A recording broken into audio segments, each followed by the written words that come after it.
La Passion selon Anne-Catherine Emmerich. Jour 17. Institution du chemin de croix. Pendant tout ce débat, la mère de Jésus, Madeleine et Jean étaient restés dans un coin du forum, regardant et écoutant avec une profonde douleur. Lorsque Jésus fut conduit chez Hérode, Jean accompagna la Sainte Vierge et Madeleine sur tout le chemin qu'avait suivi Jésus jusque-là. Ils revinrent ainsi chez Caïphe, chez Anne, et à travers le quartier d'Ophel, jusqu'à Gethsémani et au jardin des Oliviers. À chaque endroit où le Sauveur avait été maltraité de façon particulièrement odieuse, ils s'arrêtèrent un instant en silence, s'unissant par la prière et par leurs pleurs à ses souffrances. À plusieurs reprises, la Sainte Vierge se prosterna et baisa la terre aux endroits où son fils était tombé. Madeleine se tordait les mains, Jean pleurait, les relevait, les conduisait plus loin. Ce fut là l'origine du chemin de croix et des honneurs rendus à Jésus en sa passion, avant même que celle-ci fût accomplie. C'est là, dans le cœur de la plus sainte créature de l'humanité, la mère virginale de Dieu, la mère du Fils de l'homme, que naquit la dévotion de l'Église aux douleurs de son Rédempteur.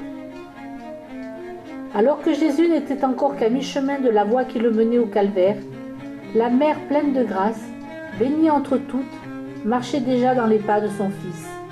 Oh, quelle compassion! Avec quelle force le glaive s'enfonçait en son cœur, le transperçant douloureusement. Elle, qui l'avait conçu dans son sein immaculé, dont la poitrine bénie l'avait allaité. Elle, bienheureuse parce qu'elle avait cru, parce qu'elle avait entendu et accueilli le Verbe qui au commencement était en Dieu et qui était Dieu.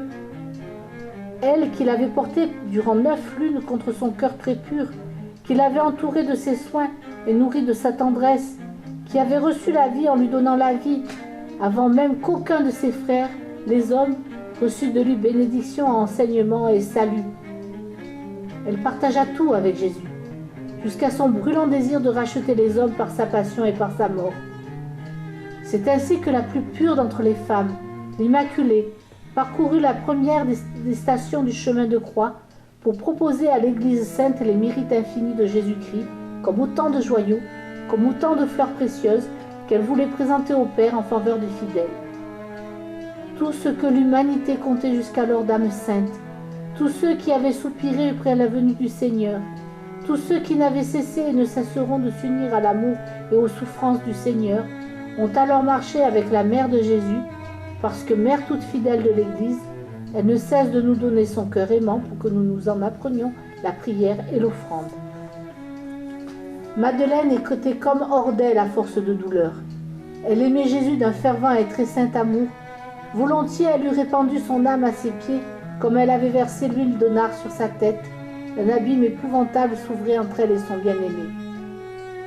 Immense était son repentir pour ses fautes passées, infinie sa gratitude pour le pardon reçu, et alors qu'elle voulait élever son amour vers le bien-aimé comme le parfum de l'encens, elle le voyait outragé, maltraité, mené à la mort à cause des péchés qu'il avait pris sur lui. Son amour s'enflammait à la vue de ses fautes passées, pour lesquelles Jésus souffrait de façon si atroce, et elle s'abîmait dans le repentir, incapable d'en épuiser ni d'en combler l'étendue.